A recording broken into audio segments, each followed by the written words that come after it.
Hi everyone, welcome back along to the show. Today I have with me Benny Benford. He is recently left Jaguar LandRover as the Group Chief Data Officer and now giving exec level guidance to organizations on data. And we're going to be talking about how you set up an organization for success with data. Quite a broad conversation, but there are some things that Benny and myself have learned along the way about how you do that, and we're going to kick that about today in the show. So Benny, welcome along. Thanks for joining me.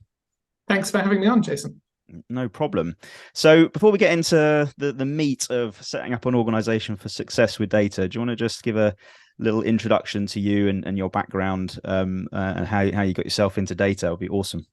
Yeah, sure. Whistle stop tour. So I'm background, if I start off from scratch, I studied operational research at university, which you could kind of say was analytics before it was called analytics. Left to do what I called my second degree, traveled and taught English for a few years, then started as a consultant. So my entry route was to study really business strategy first, working on turnarounds and transformation. Started to get a bit frustrated, was curious why the world was using tech and approaches that I thought were a bit out of date. Came across the data team in KPMG and seconded across to that. And that really changed my career. Then got the opportunity to start up the Midlands team. Got frustrated as a consultant. I couldn't quite own things and take things through as much as I wanted, and got an opportunity to join Jaguar LandRover and start their data strategy and central data team, and spent 6 years there. Finished off as CDO for the last 18 months, and then left last November to have a little bit of a career break as I became a dad, and now working at what I do next. Great. Well, yeah, certainly whistle stop, and I empathize with that frustration on the consulting side with not really owning things and really driving, making a difference. I had the same transition from consulting after 10 years and was like, we advise, I want to go in and do the thing, see it through, make it happen, live and breathe it. And I did the same, moved into industry. But yes, interestingly, back the other side now and trying to support organizations in execution as well as just coming up with the ideas. So pleasure to have you on the show. And I know obviously you spent a number of years at JLR there, and I guess some of the experiences and things that we'll talk about have been born from that. So it'd be great to hear some of those stories. But I guess sort of to get started, and I love that your background and your route into this was through sort of business transformation, business strategy, and then into data, because that's often a bit of experience I see that some data leaders have sort of missed, is the kind of proper sort of root and branches of business. But what does success mean? Like in data, what does success mean for you? What does that look and smell like? I take two angles on this, I guess. There's the kind of a cold and real version of success, which is business impact and value. You've got to deliver a business outcome. Normally, that's something that you can equate to the bottom line. Not always. Some things around customer satisfaction and employee satisfaction are measurable things that it's hard to equate to bottom line. But it's got to be measurable impact, measurable change. The second thing for me, and they kind of go hand in hand, the thing that really motivates me, I'm frustrated that so many people are stuck working with technology from 30, 40 years ago. The spreadsheet's older than I am. And yet you walk around most businesses and that's what most people are given to work with.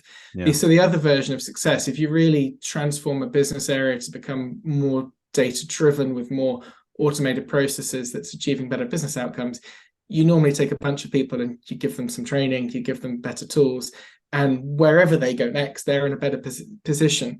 And in a slightly less stressful job as well. I don't think people like that world where it was never really considered how they do their job. They're just asked to do it and use the tools that were available, which was what was installed on their PC. So those are the two outcomes I always look for, trying to improve the lives of people who are working in these environments, and then they achieve better business outcomes as well. Yeah, it's it. I like that. Obviously, the impact one, the bottom line, the delivering sort of business, the helping to deliver the business goals is of course important. But this idea of helping, help people enjoy their job, help people want to come to work, help people improve themselves and how they work. I think you're right. Is really important. Often missed, kind of like angle of what success looks like. I think it's a really, really interesting one. If you can help people enjoy the work that they do and make them more impactful in what they do, yeah, that's surely valuable work. Yeah, and there's a number of threads to this. Some of them, I'll give you a story, one that took me a bit by surprise. At Jaguar LandRover, when we were going around function by function, talking about bringing data apprenticeship program in, a really intensive training program where you get 15 months one-on-one support. One function turned around and said, "This is brilliant. This is going to help us with the attrition problem." And it just hadn't expected that. But the response was, okay, our teams are going to see we're supporting and investing in them and their skills for the future. I think this is absolutely part of that, because whilst I do keep bringing up that statistic that I'm just about younger than spreadsheets, electronic spreadsheets, I don't think they can continue to be used for that much longer. And therefore, unless we really do invest in the people side, I'm a little bit worried that we're going to get systemic unemployment issues, and people are going to, if they haven't been given new skills when AI really comes in, they're going to get replaced rather than know how to work alongside this new tech. So to me, these really, really go hand in hand. Data does nothing by itself. Clever people with the right tools and process do something with data. And also, I don't think that many people are interested in data. I think a lot of people are interested in doing something that interests them with data, i.e. they like marketing.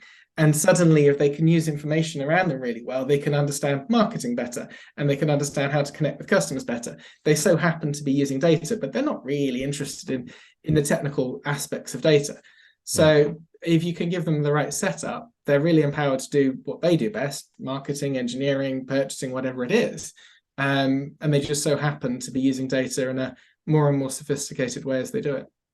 It's there's two sides to that. So you used helping to improve people as an outcome in its own right with what success looks like with data. But of course, that education, that improved literacy, that improved capability with using data in, as you say, marketing or whatever department they're in, that in its own right helps to impact the other side of what success looks like, which is the impact and the bottom line and the things that you're trying to achieve with the organization more broadly. So they're very connected, aren't they? Yeah, it's a virtuous circle. As you keep making it easier for people to do what they're motivated with by using data, they'll improve business outcomes. They'll be more satisfied. They'll be more likely to pick up more skills. It's a fulfilling, self-fulfilling thing. I think it stems, and it's really easy to drive change. There may be slightly blunt statement, but I don't think 99% of businesses have ever considered how people work with data. It's just there. You consider the spreadsheet, it wasn't a choice that they were given it. They just worked with it because it was the only tool that was available. And that's not true of most other things. Most other things people have considered. How do you do finance? You set up a finance system and processes. How do you do purchasing? How do you do engineering? But for whatever reason, data, I've got some theories on this, which we could, maybe a bit of a rabbit hole we could go into, but data's just left, and therefore it's been a frustrating area to work in historically. But isn't that why though there's so much opportunity? Because companies are, I talk about this often, which is that companies really are already data companies, you know, in that everything that they do is captured, should be captured. The systems that are used, the applications that are used, the processes you go through, the customer interactions is all generating data, and that can make or break the operations of the business, forgetting analytics for a minute.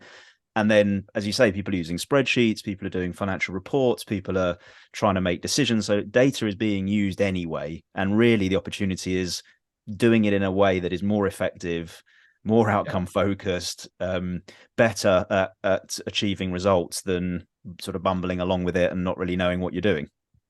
Completely agree. It's a huge opportunity. And my guess would be that in the average business, 15 to 20% of the entire workforce are people who are actively working with data day in, day out. And so if you say it hasn't really been considered before, then, and you suddenly consider it, you say, well, you can improve the productivity of 15 to 20% of the workforce. That's huge. And it overcomes limitations. I think most businesses have been designed to have silos because of historical limitations. You couldn't connect the decision making in this function to another function. It was too complicated. But now you can all work off the same information sets. Suddenly, actually, you don't have to have tension between functions because they're working on competing objectives. You can actually try and solve problems between areas and actually break down walls. I mean, simple example, procurement teams and designers had conflicting roles. Designers trying to create a more and more expensive fancy product, procurement teams are trying to drive down cost. Actually, so you design those processes to work in separately, and then you have a decision-making forum that brings them together, and there's a little bit of org tension that's built in.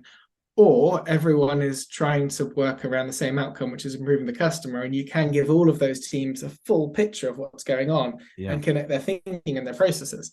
It's really exciting, but it's quite it has quite large implications to completely restructure businesses. And I don't think many people are doing that yet. They're just tweaking around the edges. Well, there's a question for me about if organizations recognize the need to adjust organizational structure around that kind of, I suppose, cross-functional, horizontal way of working rather than that siloed vertical way of working. That's a much more transformational shift than deciding on the organizational structure of the data team. And where they sit. That's they're very different paradigms, but all related to how do we structure our organization in the best way to allow us to get success from not only data, but as a business full stop. And there's people who might be stuck in the sort of paradigm of that we've come from, and hierarchical structures and P&Ls that put walls around things and people and processes and products and customers. Agree. The other huge change that's going on, I don't think we're alone in the data community in trying to drive this significant and change in companies, is agile. And in the last 5 years, I'd actually say agile's almost overtaken data, in that I've seen more organizations saying that they're trying to become an agile organization, and having thought about it from an org design perspective, how repurposing the organization around value streams rather than functions. And the thinking around how you do that seems a little bit more thinking than the advanced, more advanced than the thinking around what does it mean to have an entire data organization. But I think they're two sides of the same coin. I think so. There's a lot. If you read your Forbes articles around what does it mean to be an agile organization, 5 of the 10 bullet points are the same about what does it mean to be a data organization. Everyone's empowered to make their own decisions. You've got access to the information you need.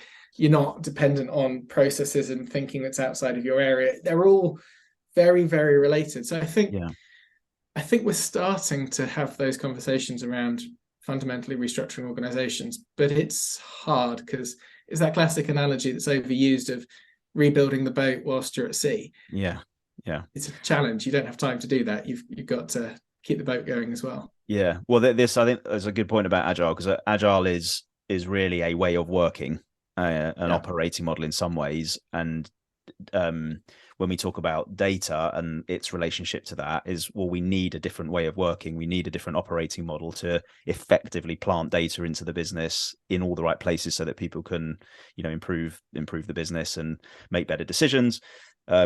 So they kind of come, as you say, two sides of the same coin, which is how do we most effectively set up our organization from a structure point of view, from an operating model point of view. That means we are, adaptable and effective and quick at making decisions and learn quickly and all those good things that make us a better organization.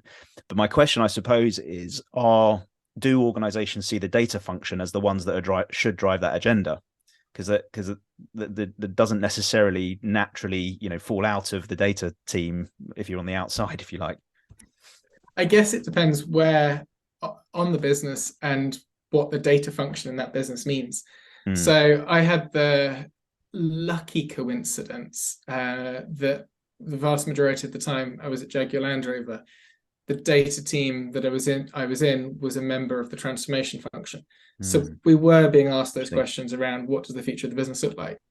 So in some businesses, data, and there's a bunch of reasons that happened. The person who was asked to set up and reinvigorate JLR's transformation was also asked to set up a data team and saw them as completely aligned. So we had that luck that we were aligned with the transformation from the start. And I'd recommend every business does that, actually, because not just for the reason around how do you rethink how the organization runs because of data, but actually data teams often come up with insights which are very transformational and require different thinking and teams to be restructured. The best place to base that thinking is transformation.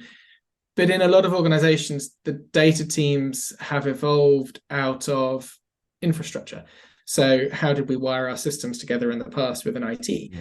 And a lot of the data disciplines, so I've had the debate online a few times now, is data really a profession? And if so, who's the professional body?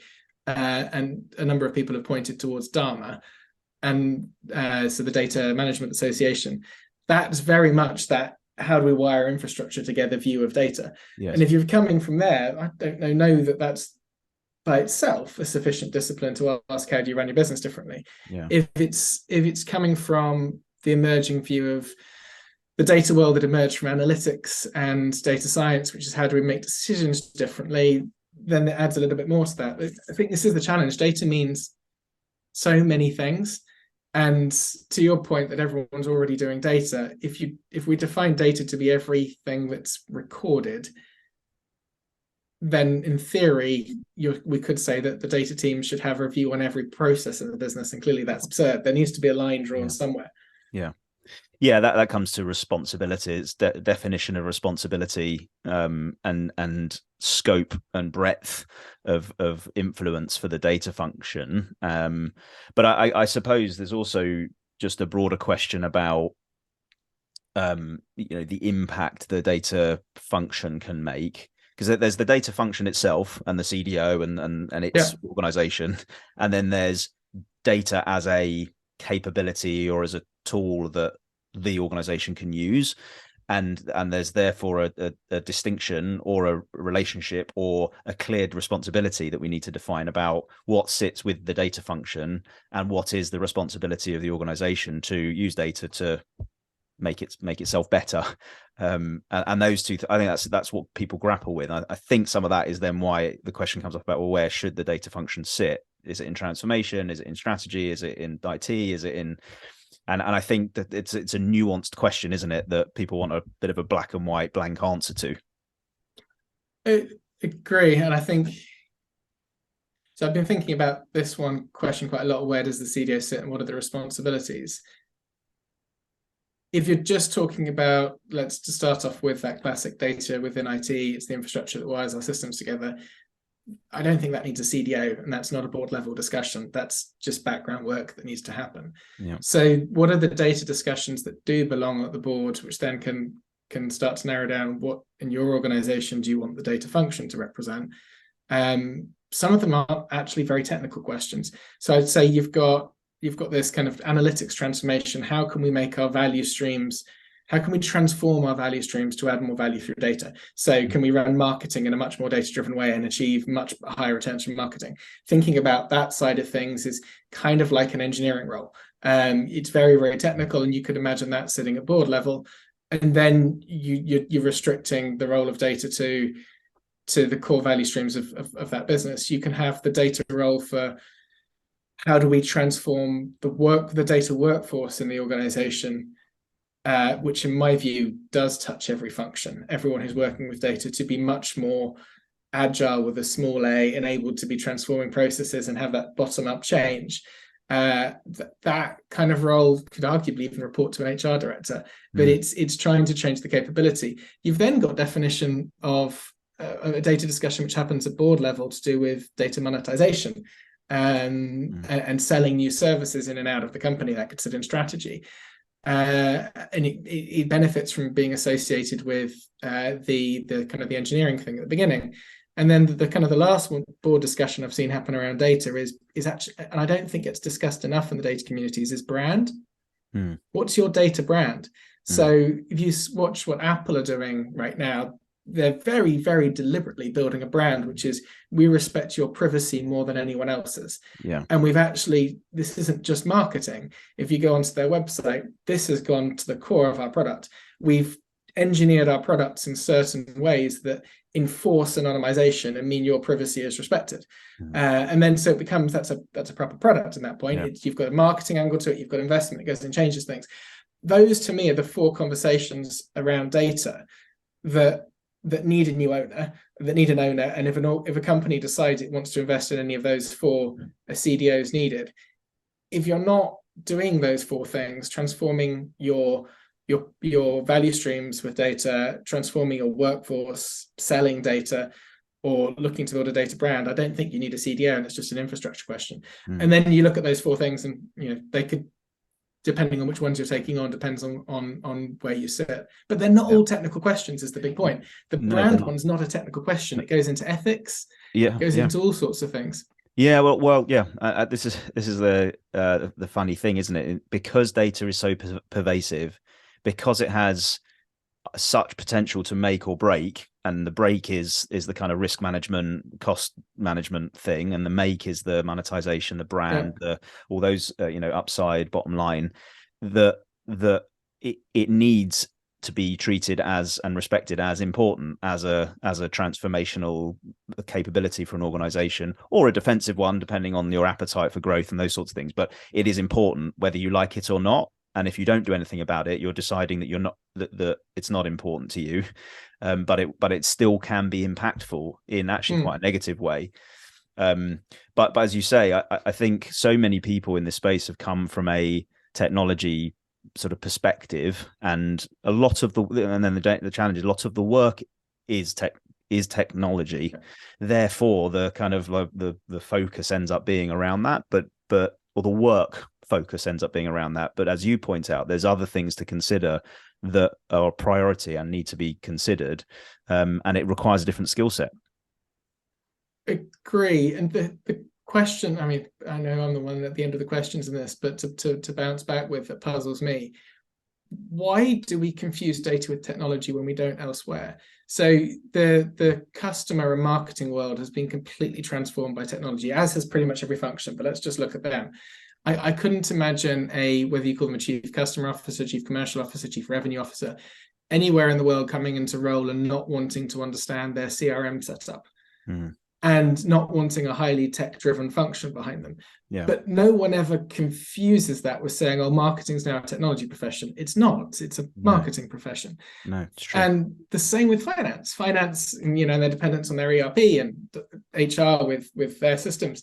Some reason with data, we confuse it. We think that the technology is the subject rather than an enabler, in the same way as it is an enabler for every other function. You can't take a CAD tools away from engineering and expect a modern engineering function, but we don't say engineering should be part of technology. Yeah. Well, slightly facetiously, but I have seen some IT people run CRM because it can be so technical. It's running a CRM platform, but I agree, 90% of the time it's not seen that way. And what marketing have done, I agree, is gone right. Let's embrace these technologies. But there is I think there's a blurred line. So if you think of something like, just to see that analogy through, sort of digital performance marketing, which is sort of the digital marketing side of marketing, very, very technical. And you do have very, very technical roles, and they can sit in a technology team. I'm not going to call it IT, but certainly a very tech focused team that isn't the traditional marketing brand, customer engagement, customer sort of team. It's a very technical team looking at cookies and tagging and coding and all these sorts of things. So there is a blurred line, but I agree at a kind of industry level, no one is saying, is this IT or is this marketing? Everyone's saying it is marketing. And it's the same distinction happened. So finance is closer to my background. You've seen most finance functions, particularly in large companies, have always had the very technical team that has looked into the coding of the systems, how the record ERP system ties in with planning systems, managing actually some data controls there and master data management around all of that process. I think we're just seeing that society is increasingly a technical society, and more roles are technical. I think that's the point. I saw the same in retail, for the transition from stores to online. There was lots of question about where does this sit, and actually is online a IT thing or is it a business thing, and there was a sort of debate and conversation, and agile was sort of then important, and how does that fit in? Are we trying to make IT agile, or are we trying to make the organization agile, and how do those worlds collide? And so I wonder then, just sort of seeing that through, I wonder if we're just in that kind of slightly gray transition mode in the industry, where we're working through it and we'll pop out the other side. And conversations like this help to unpick it and pull it apart. And there is no right or wrong answer. And actually, if I look at how traditional retailers, as the example goes, are sort of blending digital and physical, actually that's starting to work itself out. But that's like a 10-year, 20-year journey, not a 6-12-month journey for an industry. And it relies on board down having leaders, and certainly at board, who all understand technology enough to be a leader of a technical function. And we've seen some of those expectations of board members elsewhere. Most board members in manufacturing companies have an understanding of the manufacturing process. We're just asking them to understand another technical process. But yeah, you're right. It's a long transition. It also then goes on to that question of, is the CDO a transitory role? I don't know if you've seen, but a number of large organizations had two CEOs in 1900, the chief executive officer and the chief electrification officer, to help bring electricity into the organization. And I don't know anyone who still has a chief electrification officer. Oh, except maybe some automotive companies for now going, leaving petrol behind. Yeah, there we go. Is the CDO a similar thing? Is it just helping to manage this transition to? Well, to almost to answer your own question back with what you said before, is that you talked about you love it being under the transformation things, and transformation in its, I suppose, in its definition is a transitory thing and is there for a moment and then goes and becomes BAU, or a new transformation happens. I certainly think whether the role in its own right is transitory, I think is slightly different from the kind of CDO or the kind of data leader that you need. There's differences as you evolve, as you iterate, I think, as an organization, about the kind of skills and capability and background and appetite that individual has. And to your point before about kind of how you might structure things at different times, actually is actually a lot of this about capability. Therefore, let's put it in HR. I love that. I don't think I've had that conversation before. Certainly, there's a lot of collaboration with HR when you're making those changes and training people and org structure and roles and responsibilities and recruitment. There's a lot of collaboration, but why don't we instead put it there instead of sort of collaborating with it? So I do think there's a kind of, I think it's okay to adjust and change where things sit. The org structure that you have, the operating model that you wrap around it, it doesn't have to be set and done. And we've answered the question black and white, this is how it is forever. I think it should evolve. I think it should adapt and iterate around what's happening in the business, the leadership you've got, the macro environment that industry is in, the performance of the business as a whole. I think it's right that should flex and adjust. I agree. The only challenge I've got is how do you set the right pace? So it's possible to have an organization always being in a position of saying, yes, we have a transformation, and yes, this year we're better than last year, and at the end of 10 years go, we're bust because we didn't change fast enough. So that's the only transition challenge with what you've said of being comfortable with it always being changed. Somehow, and this is where I think data hasn't quite matured enough yet. As a profession, we're happy with just continually improving. We haven't defined, even if it's just, we're all at stage 1 and we now need to be at stage 2 and done stage 2, we're now on specific. We haven't defined those stage gates. As a really simple example, so I pushed out Tableau for a long time at JLR, and I remember going to investment committee the third time, and the response was, Clive, we've seen you before. You've asked for money. You've proved the returns. We get it. When are you going to finish rolling this out? And manna to heaven. But we then just completely transitioned, and we put a 15-month roadmap in place to finish rolling out. I think we need to start drawing some of those lines to go. Otherwise, you get fatigue. I've been in some forums where people have said, I've been doing the same thing, pushing a champions community for 3 years, and I can't do it anymore. And we need to draw some. I think that's right. I mean, I think that's fair. And I suppose my point is being comfortable with change is the point, rather than always changing. And so that's one point. Second point, I think iteration of outcome is important, not constant iteration of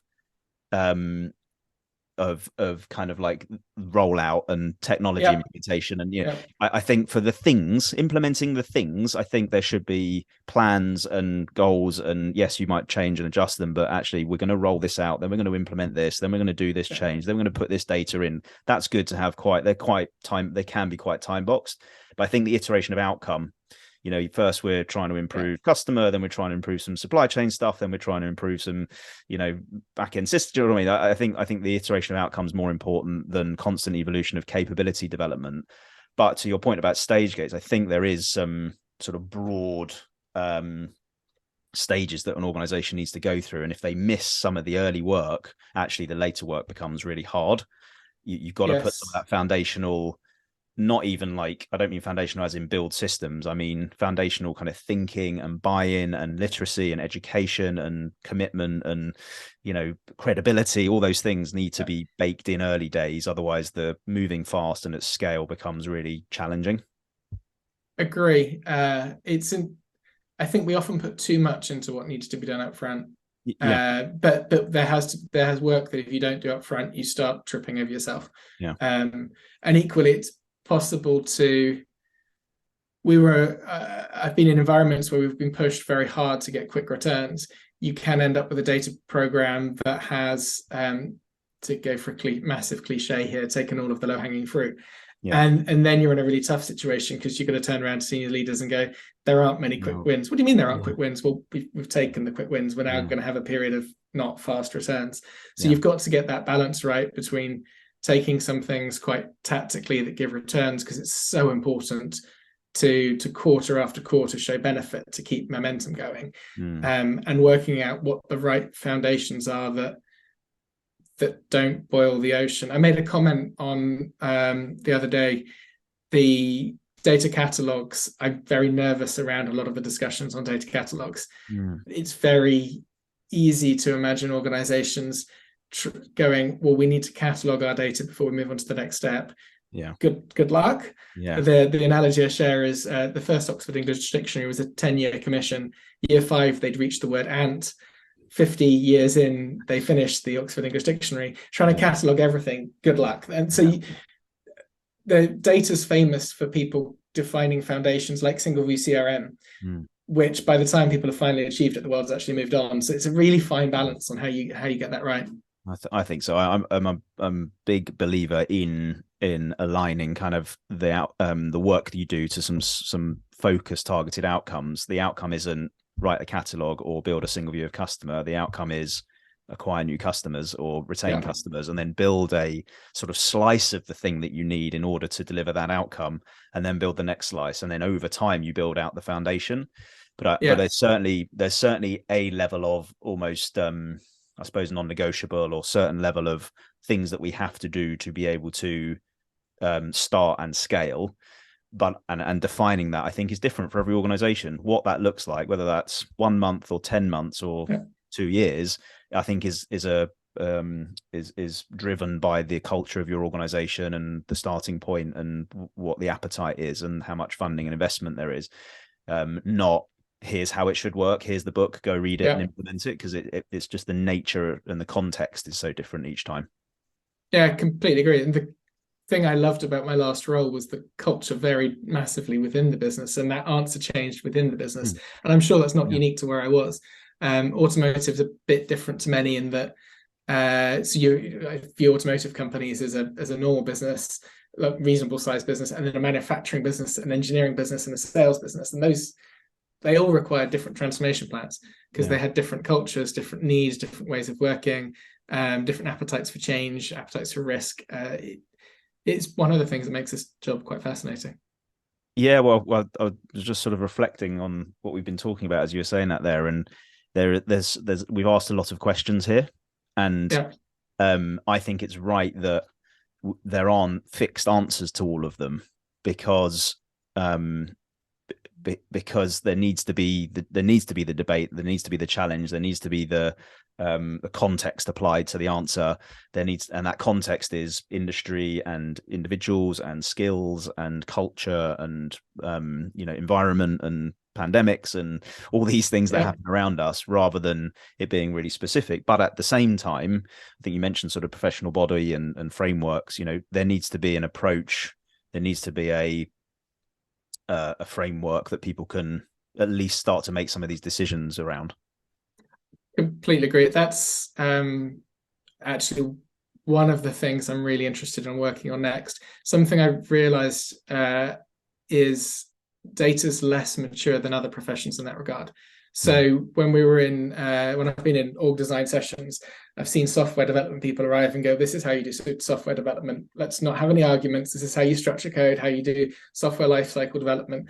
And then when I've been in data sessions planning organizations, you've spent half a day arguing what a data asset is.